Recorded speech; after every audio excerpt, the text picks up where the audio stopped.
pada kami, hati yang mengasihi jiwa-jiwa yang belum mengenal kasih Bapa. Mereka yang dalam gelap, mereka yang tersesat, hati kami iba seperti hatimu Yesus.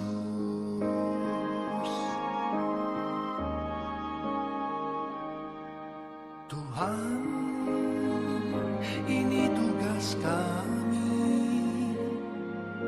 beri keberanian bagi kami. Taruhlah roh yang rela melayani dan menyenangkan hati Tuhan, itu yang kuingini.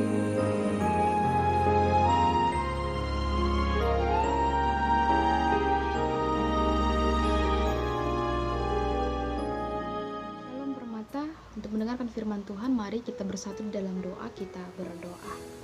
Segala kemuliaan bagi namamu ya Tuhan yang tetap melawat kehidupan kami. Saat ini kami rindu untuk mendengarkan firman Tuhan. Berfirmanlah Tuhan, dalam nama Yesus kami berdoa. Amin.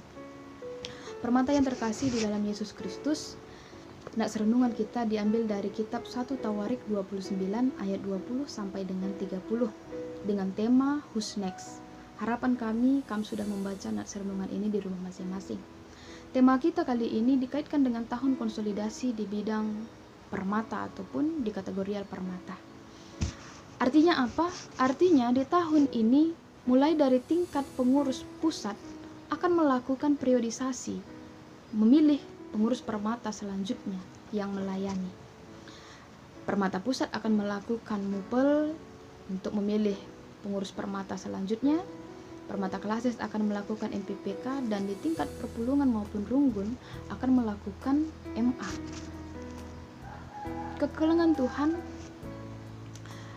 regenerasi adalah proses mempersiapkan pemimpin selanjutnya yang menjadi generasi penerus pelayanan yang akan dilanjutkan. Proses regenerasi menjadi tujuan kita untuk PA kali ini, agar kita sama-sama memiliki pemahaman yang sama bagaimana mempersiapkan diri kita untuk melakukan pelayanan yang baik kepada Tuhan.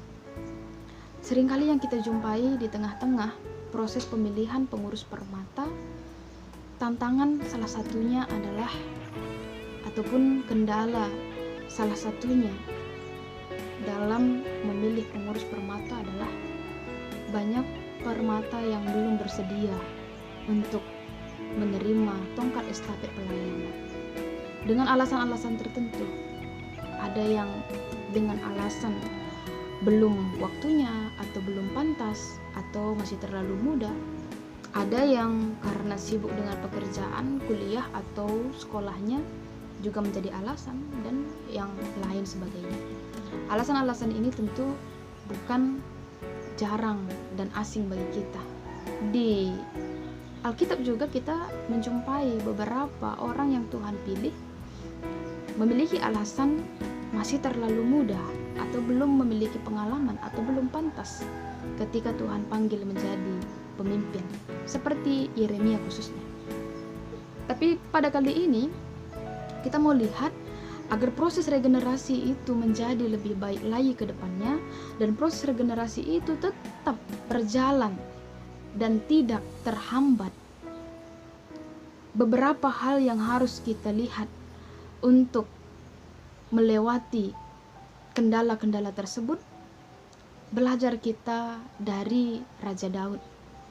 Raja Daud termasuk sosok pemimpin yang ideal. Ia disenangi bangsa Israel.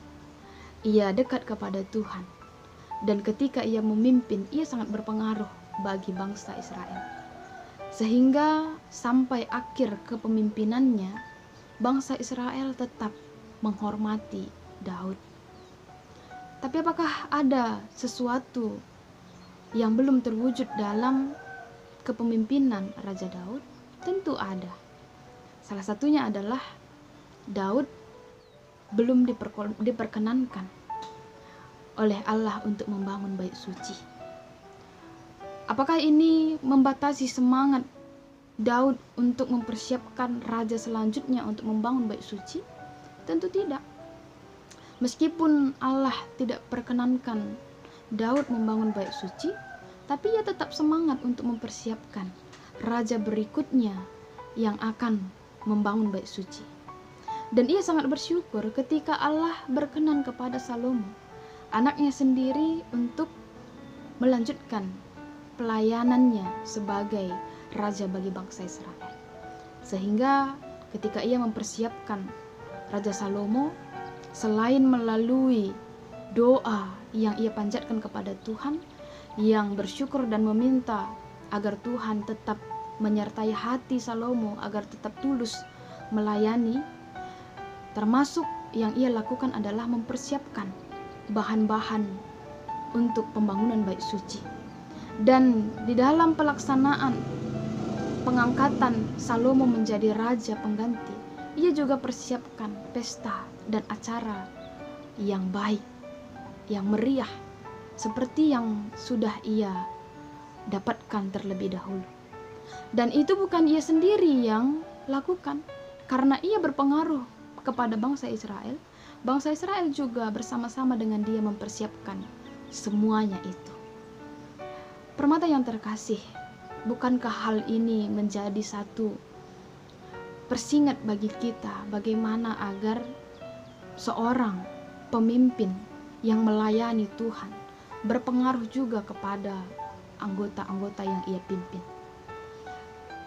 Ketika kamu menjadi seorang pengurus permata, bukan dilihat keberhasilan dari program-program yang sudah direncanakan dan terwujud semua, bukan.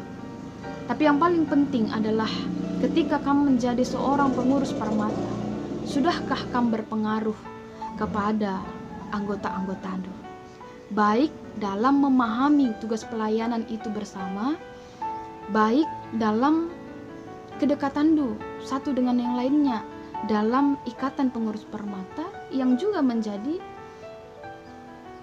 pengaruh bagi anggota permata. Karena tidak bisa kita pungkiri, ketika terjadi pemilihan pengurus permata, ada yang memiliki alasan-alasan tertentu. Bisa saja alasan yang tidak ia ungkapkan adalah karena melihat kampe la ersada ibas pengurus duei. Ini menjadi satu persingat. Jadi kegelengan Tuhan sangat penting ketika kita memimpin, menjadi pengaruh juga bagi orang lain. Daud berpengaruh bagi bangsa Israel. Dan yang berikutnya, kegelengan Tuhan ketika kita dalam proses regenerasi, ketika kita mempersiapkan rekan-rekan permata untuk menjadi pemimpin selanjutnya, yang Tuhan mau ingatkan juga kepada kita adalah bangunlah pola pikir bahwa semua anggota permata memiliki potensi untuk melayani Tuhan, memiliki kesempatan untuk melayani Tuhan. Jangan kita buat tolak ukur kita suka dan tidak suka juga, atau kita buat pemahaman kita karena kita tidak menyenangi dia, atau karena kita lihat kurang kemampuannya, maka kita batasi Tuhan bekerja melalui ia dalam melayani Tuhan. Hal itu hendaknya jauh dari kita.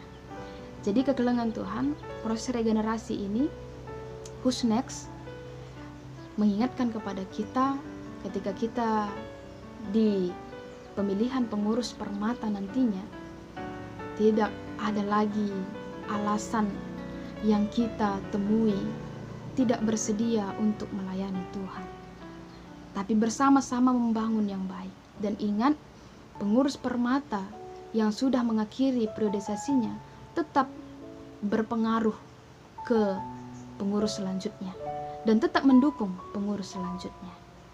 Tuhan si masu-masu, kita bersatu dalam doa, kita berdoa. Terima kasih ya Tuhan buat sapaan firman Tuhan dalam renungan kami kali ini. Tuhan ingatkan kami agar kami tetap melihat proses regenerasi sangat penting untuk melayani Tuhan. Tuhan yang pakai kami, Tuhan yang pilih kami untuk menjadi pemimpin-pemimpin yang luar biasa dalam melayani Tuhan. Dalam nama Yesus kami berdoa. Amin. Tuhan, ini tugas kami keberanian bagi kami. Taruhlah roh yang rela melayani dan menyenangkan hati Tuhan, itu yang kuingini.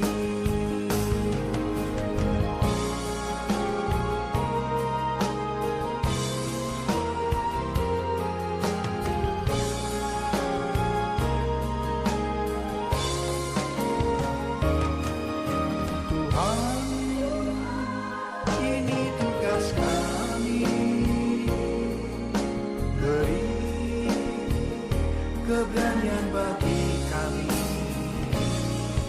Taruhlah roh yang rela melayani dan menyenangkan hati Tuhan, itu yang kuingini.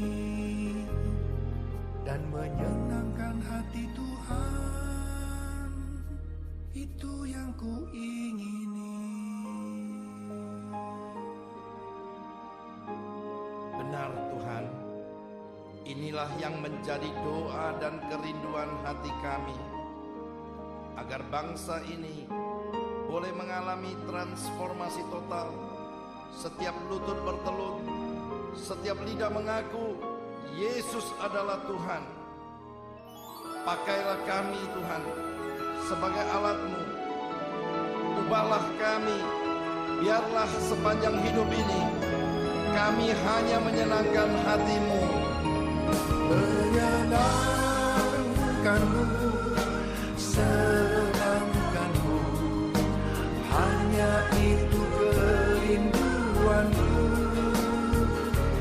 Menyenangkan-Mu, senangkan hati-Mu, hanya itu kerinduanku.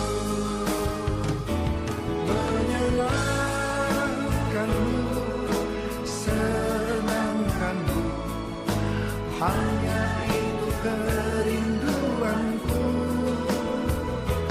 Menyenangkan-Mu,